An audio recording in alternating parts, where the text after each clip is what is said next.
Pela posição social de destaque que conquistou na cidade de Salvador na primeira metade do século XX, o nosso biografado de hoje chegou a ser reconhecido pelos seus conterrâneos como o Rei da Estiva.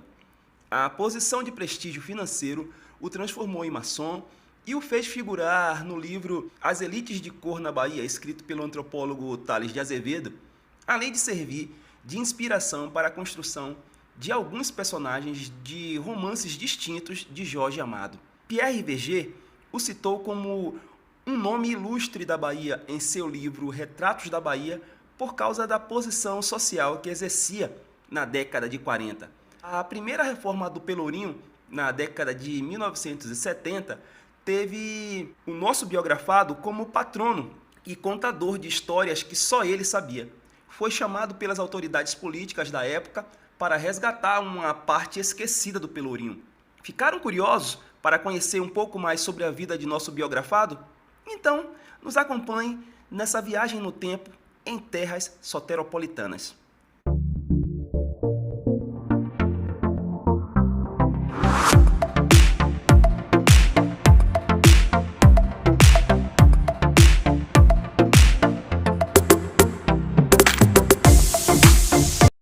Nosso biografado é descendente de uma antiga linhagem africana da nação Tapa, na Nigéria.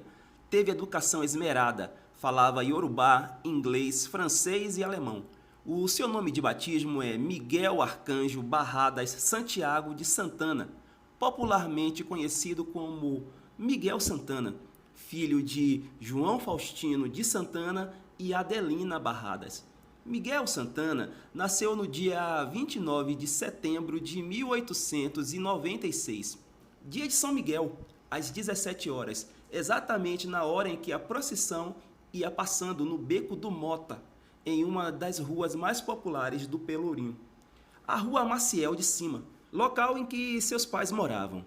O próprio Miguel Santana, ao narrar os fatos que cercam o seu nascimento, destaca que seu nascimento foi fruto de um milagre, e que seu nome, Miguel Arcanjo, é uma homenagem a São Miguel Arcanjo. O senhor João Faustino, pai de Miguel Santana, era ferreiro, na Ladeira da Conceição, em Salvador, enquanto a senhora Adelina Barradas, mãe de Miguel Santana, era costureira.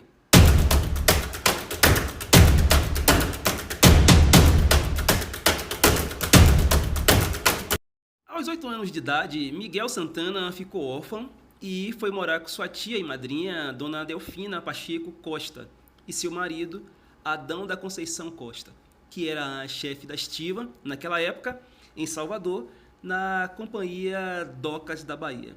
Senhor Adão era um homem que possuía um padrão de vida acima da média, tendo viajado diversas vezes para a Europa, sendo residente em um casarão na Ladeira do Arco, antiga ligação do bairro da Baixa dos Sapateiros ao bairro do Barbalho. Para entendermos melhor a trajetória profissional de nosso biografado, pessoal, no setor empresarial marítimo, é importante fazermos um parêntese para explicarmos que essa sua vocação para o empreendedorismo de negócios ligados ao embarque e desembarque de produtos vindos do mar tem uma relação direta e hierárquica com a família do senhor Adão, da Conceição Costa, que, segundo relatos do estivador baiano Heliogábalo Pinto Coelho, no livro O Histórico da Estiva, um relato de 1912 até os dias atuais, nos revela que, no final do século XIX, início do século XX, chegou em Salvador Adão da Conceição Costa e seus familiares, entre eles João da Conceição Costa, conhecido como João de Adão, filho mais velho.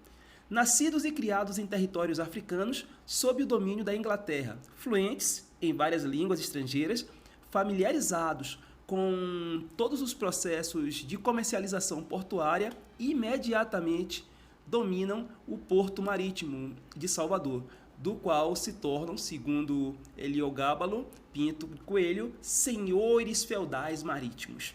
Em 1912, o senhor Adão da Conceição Costa, tutor de nosso biografado Miguel Santana, entregou para o seu filho mais velho, João de Adão, a movimentação e a direção dos negócios da estiva. João de Adão reinou de forma quase absoluta no trabalho marítimo de embarque e desembarque de mercadorias, exercendo o seu poder com enorme virulência, e seu domínio terminou criando enormes inimizades entre os setores que rivalizavam pela fatia do mercado empresarial portuário. Em 1913, quando Miguel Santana tinha apenas 17 anos, aconteceu um fato extremamente trágico em sua vida familiar, pois o filho mais velho do senhor Adão, justamente o que o substituía nos negócios da estiva, João de Adão, que, como já dissemos, era um grande protagonista na história inicial do Sindicato dos Estivadores do Estado da Bahia, no dia 14 de agosto de 1913, aproximadamente às 9 horas da manhã, se dirigia ao seu escritório pela rua Silva Jardim até quase o elevador da rua Tabuão, quando foi atacado por alguns homens que o atingiram a queima-roupa de forma mortal em várias partes do corpo, indo ao óbito aos 38 anos de idade. A imprensa da época deu um enorme destaque para esse ocorrido, dado ao fato da importância social e política que o senhor João de Adão detinha na ocasião. As interpretações dos setores jornalísticos variavam aqui e ali em torno de uma possível rixa existente entre o mestre João de Adão e membros de outras estivas. Parte da imprensa especulava que, por causa de questões ligadas a fechamentos de contratos de serviços, tanto ligados ao remanejamento de cargas a bordo de navios, quanto em relação ao próprio serviço da condução das cargas em embarcações, cujos proprietários eram os próprios chefes das estivas, atividade conhecida como alvarangagem, terminou promovendo essa fatalidade.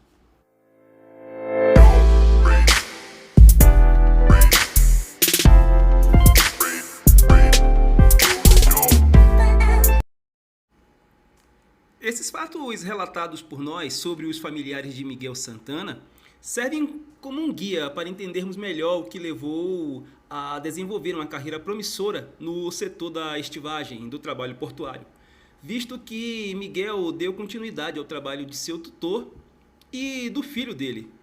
Miguel iniciou a trajetória nos empreendimentos portuários, a princípio, como secretário do senhor Adão. A dinâmica desse início de carreira funcionava da seguinte forma. Como o senhor Adão, nessa época, era chefe dos vapores alemães, era necessário que o jovem Miguel Santana aprendesse o idioma alemão, para que pudesse se desenvolver com eficiência dentro da logística do trabalho. Por isso mesmo, tinha aulas diárias e particulares de alemão com a senhora alemã Yaya Mayer, que era sua vizinha no bairro do Barbalho. A situação financeira de nosso biografado, Miguel Santana, ia melhorando, curiosamente, quase que na mesma proporção em que a família ia aumentando. Juntando relações afetivas, amorosas, formais, com relações passageiras e instantâneas, segundo o relato do nosso biografado, ele teve 51 filhos. Miguel Santana se envolveu com muitas mulheres ao longo de sua vida, e isso era algo do qual ele não se furtava em falar. Assim como em seus depoimentos, revelou que o seu lado empreendedor sempre esteve atrelado ao seu lado religioso, adepto do candomblé, foi personagem de destaque em diversos templos de candomblé, principalmente nos terreiros do Gunocô, da Casa Branca, e do Axé Opô Afonjá. Desfrutou de prestígio por ser o ogã de maior representatividade no meio social da Bahia e dentro do processo de sincretismo religioso, também tinha influência entre os católicos, pois foi irmão da Ordem Terceira de Nossa Senhora do Boqueirão. Juntando-se todas essas marcas características de um Miguel Santana, sedutor de mulheres, empreendedor e religioso, ainda o podemos caracterizar como um confesso amante da vida boêmia da cidade de Salvador, na primeira metade do século XX. O consagrado escritor Jorge Amado acrescenta justamente essas marcas características que acabamos de citar da personalidade de Miguel Santana ao protagonista do romance Tenda dos Milagres, Pedro Arcanjo.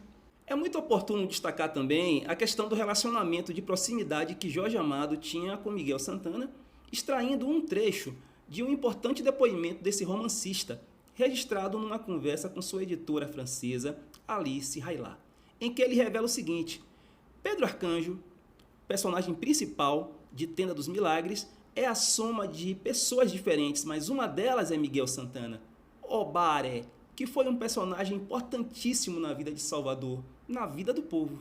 Miguel Santana foi um bem-sucedido empresário no meio portuário, sendo conhecido como o Rei da Estiva.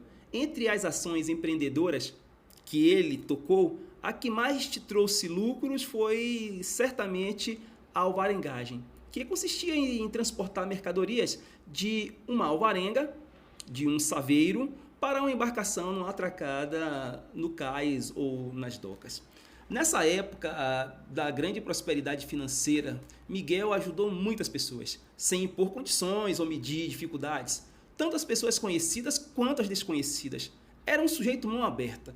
O organizador do único livro biográfico sobre Miguel Santana que tenho conhecimento, José Guilherme da Cunha Castro, revela que obteve o depoimento de pessoas ligadas ao candomblé, religião da qual Miguel Santana era adepto, em que algumas pessoas testemunharam sobre o quanto o nosso biografado era solidário, visto que muitas pessoas que não tinham recursos financeiros para fazer as obrigações específicas dos rituais religiosos de matriz africana, independente de serem ou não conhecidas dele, recebiam apoio financeiro para concluírem as suas obrigações ritualísticas, quer fosse no templo do Opô Afonjá, no da Casa Branca, em Salvador, ou na cidade de Cachoeira, etc. Isso definitivamente não importava para ele. Miguel também foi um dos maiores festeiros que o bairro do Rio Vermelho teve nas décadas de 1940 e 1950.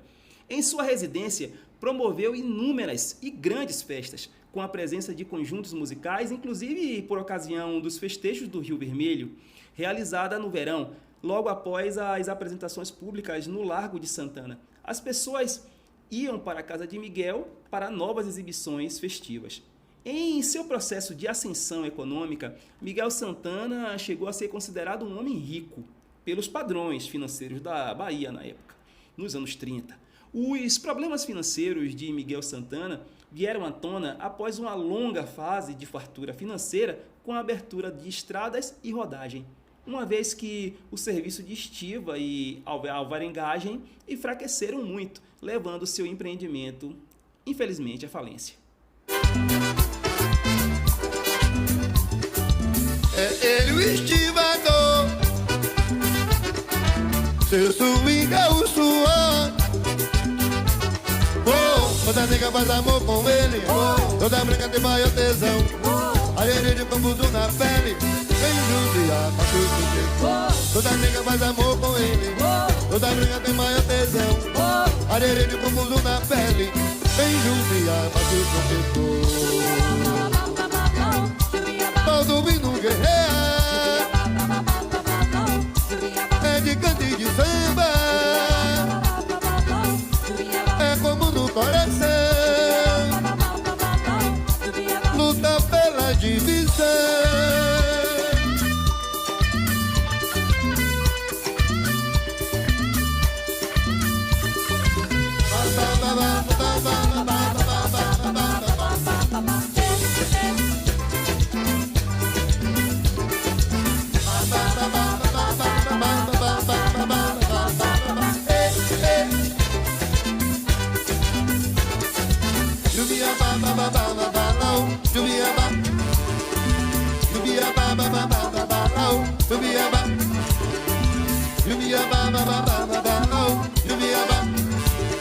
Na boca do mangueiro despediu-se um grande amor. Uma malha traga sem destino, no peito do trabalhador. Esse era o sonho do menino, qual domingo sempre vencedor. Uma malha traga sem destino, no peito do trabalhador. Esse era o sonho do menino.